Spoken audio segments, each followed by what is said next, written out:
नमस्कार विद्यार्थी मित्रांनो, विजन गव्हर्नमेंट जॉब या आपल्या फ्री एज्युकेशन चॅनलवरती आपलं पुन्हा एकदा स्वागत आहे. आज आपण भारतीय जनगणना 2011 भाग 2 बघतोय.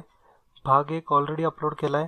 थोडं टाईम मॅनेजमेंटमुळं आपल्याला हा भाग सुद्धा त्याच्यामध्ये इन्क्लूड करता आला नाही, पण ज्यांनी कुणी भाग 1 बघितलेला नाही आहे त्यांना माझी रिक्वेस्ट आहे की तुम्ही पहिल्यांदा भाग 1 सुद्धा बघून घ्या आणि मग भाग 2 कडे या. ओके, तर आपण भाग 2 ला सुरुवात करूया. तर मित्रांनो, आपण भाग 1 मध्ये जनगणनेचा इतिहास बघितलाय. 2011ची भारताची आकडेवारी पण बघितलेली आहे. जग आणि भारत हा टॉपिक पण कव्हर केलाय. लिंग गुणोत्तर, साक्षरता, बाल लिंग गुणोत्तर अशा प्रकारचे टेबल फॉर्मॅट सुद्धा बघितलेलाच आहे.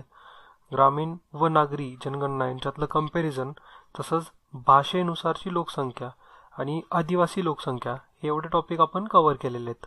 आता सगळ्यात महत्त्वाचं आहे असं म्हणजे धर्मानुसार लोकसंख्येचे विभाजन कसं होतंय आणि त्याच्यातलं बाकीच्या राज्यांमधलं कंपॅरिझन हे आपण या लेक्चरमध्ये कव्हर करणार आहोत आणि त्याच सोबत सराव प्रश्न.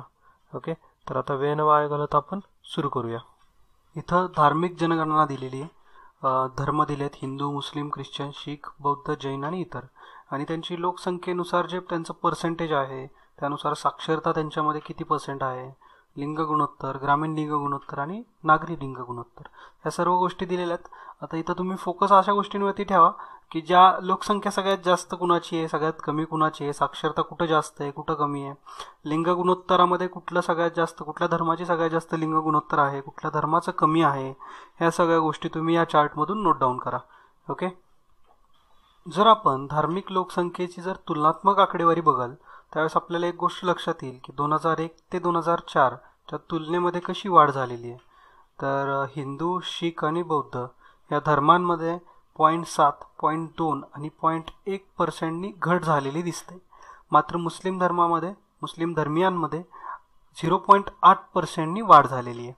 ओके, आणि ख्रिश्चन आणि जैन धर्मामध्ये असा काही विशेष फरक पडलेला नाही. ओके, तर लक्षात ठेवा की हिंदू, शीख आणि बौद्ध या धर्मांमध्ये 0.7, 0.2 आणि 0.1 या पर्सेंटमध्ये घट झालेली आहे, तर मुस्लिम धर्मामध्ये 0.8% वाढ झालेली. या धर्मनिहाय लोकसंख्येच्या आकडेवारीचे काही वैशिष्ट्य आहेत. प्रत्येक धर्मामध्ये काही ना काही आहेत.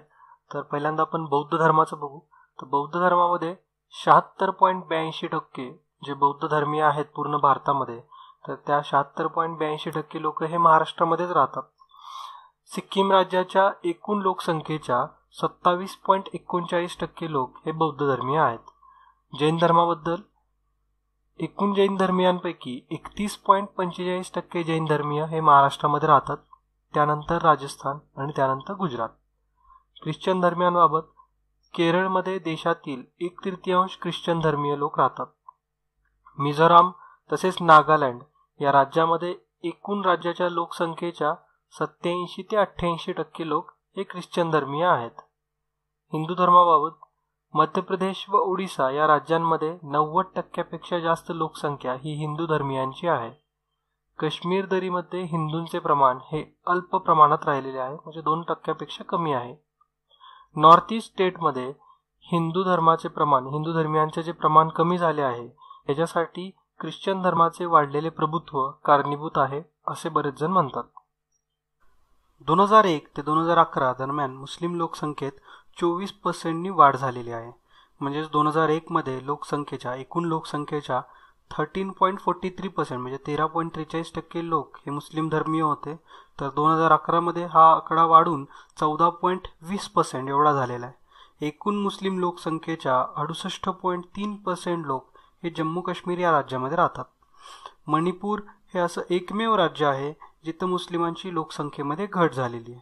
ओके, आणि जर आपण पश्चिम बंगाल या राज्याचा विचार कराल तर तिथं मुस्लिम लोकसंख्या जी होती 2001 मध्ये 25.2% तिथलचे लोकसंख्येच्या मुस्लिम लोकसंख्या होती, तर 2011 मध्ये हे प्रमाण वाढून 27% झालेलं आहे. म्हणजे जी वाढ झालेली आहे 1.8%, ही वाढ देशाच्या मुस्लिम लोकसंख्येच्या वाढीच्या दुपटीपेक्षा जास्त आहे. आपण बघितले देशामध्ये त्यांची जी वाढीचा रेट आहे हा आहे 0.8% आणि पश्चिम बंगाल या राज्यामध्ये आहे 1.8%. ओके, आता आपण धर्मानुसार प्रत्येक राज्य बघू की कुठल्या धर्माचे लोक कुठल्या राज्यामध्ये जास्त किंवा कमी आहेत. तर पहिल्यांदा हिंदू धर्माचं बघू. तर पहिले 5 राज्य आहेत लोकसंख्येच्या प्रमाणानुसार. पहिलं आहे उत्तर प्रदेश, महाराष्ट्र, बिहार, आंध्र प्रदेश आणि मध्य प्रदेश. हे लोकसंख्येनुसार पहिले 5 राज्य आहेत. आणि जर मी पर्सेंटेजमध्ये विचार केला म्हणजे तिथलच्या लोकसंख्येच्या किती टक्के लोक हिंदू आहेत, तर प्रमाणानुसार जर विचार केला तर हिमाचल प्रदेश हे 1 नंबरला आहे. म्हणजे हिमाचल प्रदेशमध्ये जर 100 एकूण लोकसंख्या जर 100 असेल तर तिथलचे 95% लोक किंवा 95 लोक हे हिंदू धर्मीय आहेत. ओके. त्यानंतर दुसऱ्या नंबरला आहे दादरा व नगर हवेली, त्यानंतर ओडिशा, छत्तीसगड आणि मध्य प्रदेश. शेवटचे 5 राज्य आहेत लोकसंख्येनुसार शेवटचे 5 आहेत. पहिलं म्हणजे लक्षद्वीप, त्यानंतर मिझोराम, नागालँड, दमण व दीव आणि अंदमान व निकोबार. सगळ्यात शेवटचं जे राज्य किंवा केंद्रशासित प्रदेश आहे तो म्हणजे लक्षद्वीप. आणि जर प्रमाणानुसार म्हणजे जे पर्सेंटेजनुसार आपण बोलतोय, म्हणजेच अजून एकदा मी तुम्हाला समजून सांगतो. हे मिझोराम राज्यामध्ये समजा जर 100 लोक राहतात तर त्यापैकी 2.75 लोक हे हिंदू धर्मीय आहेत. म्हणजे प्रमाणानुसार मिझोराममध्ये सर्वात कमी हिंदू धर्मीय लोक राहतात. त्यानंतर लक्षद्वीप, त्यानंतर नागालँड, मेघालय आणि जम्मू काश्मीर. असंच इतर धर्माचं पण आपण बघू. मुस्लिम धर्माबद्दल बघाल तर पहिले 4 राज्य आहेत लोकसंख्येनुसार उत्तर प्रदेश, पश्चिम बंगाल, बिहार व महाराष्ट्र. प्रमाणानुसार जर विचार कराल तर लक्षद्वीप जिथं 96.58% लोक हे मुस्लिम धर्मीय आहेत. त्यानंतर आपण बघितले जम्मू काश्मीर, आसाम आणि पश्चिम बंगाल. शेवटचे राज्य आहेत सगळ्यात कमी मुस्लिम पॉप्युलेशन असलेलं राज्य आहे सिक्कीम, त्यानंतर दादरा व नगर हवेली, मिझोराम, दमण व दीव. आणि प्रमाणानुसार बघाल तर मिझोराममध्ये सगळ्यात कमी पर्सेंटेज या मुस्लिम पॉप्युलेशनचा आहे. त्यानंतर सिक्कीम, पंजाब, अरुणाचल प्रदेश. तसंच ख्रिश्चन धर्मीय पण आहे. पहिले 2 राज्य आहेत इथं केरळ व तामिळनाडू. प्रमाणानुसार बघाल तर नागालँड आणि मिझोराम. शेवटचे 2 राज्य लक्षद्वीप व दमण व दीव हे केंद्रशासित प्रदेश आहेत. आणि जर प्रमाणानुसार बघाल तर बिहार व राजस्थान. बौद्ध धर्मियांमध्ये बघाल तर पहिले जे 3 राज्य आहेत त्याच्यामध्ये महाराष्ट्र 1 नंबरला आहे, त्यानंतर पश्चिम बंगाल आणि मध्य प्रदेश. हे लोकसंख्येनुसार महाराष्ट्रामध्ये सर्वात जास्त प्रमाण बौद्ध धर्मियांचं आहे. शेवटचे राज्य बघाल तर लक्षद्वीप. तसंच जैन धर्मामध्ये सुद्धा महाराष्ट्रामध्ये जैन धर्माचं लोकसंख्येनुसार पण जैन धर्मियांचं प्रमाण जास्त आहे. त्याचबरोबर प्रमाणानुसार सुद्धा महाराष्ट्रामध्ये त्यांचं पॉप्युलेशन सर्वात जास्त आहे आणि सगळ्यात कमी लक्षद्वीप या बेटावरती. ओके. या धर्मनिहाय लोकसंख्येवरून आपल्याला काही निष्कर्ष भेटतात. काही निष्कर्षांपैकी इथं आहेत ते म्हणजे मणिपूर, पंजाब, अरुणाचल प्रदेश, जम्मू काश्मीर, मेघालय, नागालँड, लक्षद्वीप आणि मिझोराम ही राज्य आणि केंद्रशासित प्रदेश वगळता सर्व राज्यांमध्ये आणि केंद्रशासित प्रदेशांमध्ये हिंदू बहुसंख्य आहेत. म्हणजेच मणिपूर, पंजाब, अरुणाचल प्रदेश, जम्मू काश्मीर, मेघालय, नागालँड, लक्षद्वीप आणि मिझोराम या एकूण 8 राज्य आणि केंद्रशासित प्रदेशांमध्ये हिंदू धर्मियांचं प्रमाण 50% कमी आहे. ओके. आणि लक्षद्वीप आणि जम्मू काश्मीर या 2च राज्यांमध्ये किंवा राज्य आणि केंद्रशासित प्रदेशांमध्ये मुस्लिम बहुसंख्य आहेत. म्हणजे इथं लक्षद्वीप आणि जम्मू काश्मीर या एकूण पॉप्युलेशनच्या 50%पेक्षा जास्त तिथं मुस्लिम लोक राहतात. आणखीन काही वैशिष्ट्ये आहेत. नागालँड, मिझोराम आणि मेघालय या 3 राज्यांमध्ये ख्रिश्चन धर्मीय बहुसंख्य आहेत. म्हणजे तिथं त्यांचं पॉप्युलेशन 50%पेक्षा जास्त आहे. देशातील एकूण बौद्ध लोकसंख्येपैकी 77.36% लोक हे आपल्या महाराष्ट्रामध्ये राहतात. जैन लोकसंख्येपैकी सर्वसाधारणपणे 31.45% जैन लोकसंख्या ही महाराष्ट्रामध्ये आहे. ओके. ह्या सगळ्या गोष्टी तुम्ही एक्झामसाठी व्यवस्थित लक्षात ठेवा. हे जोड्या लावामध्ये वगैरे येऊ शकतात. तर आता आपण या लेक्चरमधले सराव प्रश्न जे आहेत हे बघूत. तर मित्रांनो, इथे काही सराव प्रश्न तुमच्यासाठी दिलेले आहेत. तुम्ही नक्की त्यांना सॉल्व करा आणि त्याचे आन्सर्ससुद्धा कमेंट बॉक्समध्ये मेन्शन करा. ओके. आणि या लेक्चरवरती आधारित आहेत. जेवढे जास्त कॉन्सन्ट्रेशनने बघितलं असं तेवढ्या सगळ्यांना भरपूर फायदा होईल. ह्याचे आन्सर्स तुम्हाला जे सुचतील, म्हणजे जे तुम्ही रिपीट बघू नका, म्हणजे लेक्चर जाऊन पाठीमागं बघून लगे आन्सर नका लिहू. जे जे आत्तापर्यंत बघितलं आहे आणि काय बुद्धीला किती समजलं हे पण तुम्हाला कळेल. त्यानुसार डायरेक्टली आन्सर लिहा. ओके. आणि मग नंतर वाटलं तर क्रॉस चेक करा. प्रश्न पहिला असा आहे की भारतीय भाषापैकी जगामध्ये हिंदी नंतर कोणती भाषा बोलली जाते? ओके, हा आपल्या लेक्चरवरचा आधारित प्रश्न नाही आहे, थोडासा कॉमन सेन्सवरती पण आहे आणि आपल्या भारतामध्ये सुद्धा हिंदी नंतर जी भाषा जी असेल तेच याचा आन्सर असेल. ओके, पुढचा प्रश्न बघू आपण. प्रश्न दुसरा असा आहे की लोकसंख्येनुसार जगामध्ये भारताचा दुसरा क्रमांक लागतो, तिसऱ्या व चौथ्या क्रमांकावरील देश क्रमाने कोणते? हा असिस्टंट 2016च्या प्रीमध्ये आलेला प्रश्न आहे. ऑप्शन होते इंडोनेशिया ब्राझील, दुसरा ऑप्शन आहे इंडोनेशिया पाकिस्तान, तिसरा आहे USA इंडोनेशिया आणि चौथा आहे USA ब्राझील.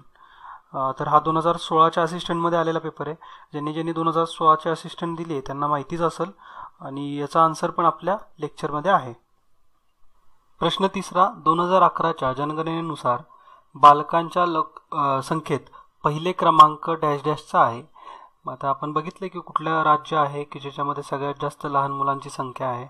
तर अशाच प्रकारचे पुढचे पण प्रश्न असतील, सोपे आहेत, बेसिक आहेत. याच्यातून फक्त माझा हाच उद्देश होता की तुम्ही लेक्चर व्यवस्थित कॉन्सन्ट्रेशननी बघावं आणि म्हणजे तुम्हाला अशा सोप्या प्रश्नांची तरी उत्तरं देता येतील. ओके, कारण नंतर ज्यावेळेस एक्झाममध्ये जाल त्यावेळेस हेच 4-5 क्वेश्चन एकत्र करतील आणि 4 लायनर क्वेश्चन विचारतील आणि म्हणतील की खालीलपैकी योग्य किंवा अयोग्य विधान ओळखा.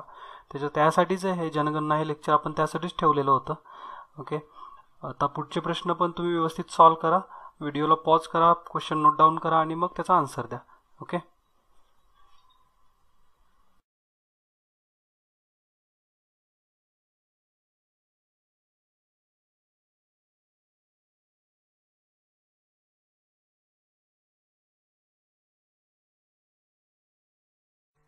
तर मित्रांनो या लेक्चरमध्ये तुमच्याशी एवढंच बोलायचं होतं. लेक्चर कसं वाटलंय हे आम्हाला नक्की कमेंट करून कळवा. लेक्चर आवडलं असेल तर त्याला लाईक करा आणि ज्यांनी कोणी चॅनलला सबस्क्राईब केलेलं नाहीये त्यांनी चॅनलला सबस्क्राईब सुद्धा करा. आता आपला 68वा प्रजासत्ताक दिवस येतोय, त्याच्या सुद्धा माझ्याकडून आणि विजन गव्हर्नमेंट जॉब या आमच्या संपूर्ण टीमकडून तुम्हा सर्वांना हार्दिक शुभेच्छा. या 26 जानेवारीला काहीतरी व्यवस्थित संकल्प करा, असा संकल्प करा की आपल्या देशाला पण त्यातून काहीतरी फायदा व्हावा. आणि 26 जानेवारीची जी परेड आहे ही व्यवस्थित लक्ष देऊन बघा. ह्याच्यामध्ये येणारे आपले अतिथी कोण आहेत आणि इंडियन आर्मी, एअरफोर्स आणि नेव्ही यांचे जे उपकरणं सादर होतील त्यांच्याबद्दल पण थोडीशी माहिती पण लिहा. ओके, तर या प्रजासत्ताक दिनाच्या म्हणजेच रिपब्लिक डेच्या मनापासून शुभेच्छा. जय हिंद, जय महाराष्ट्र. धन्यवाद.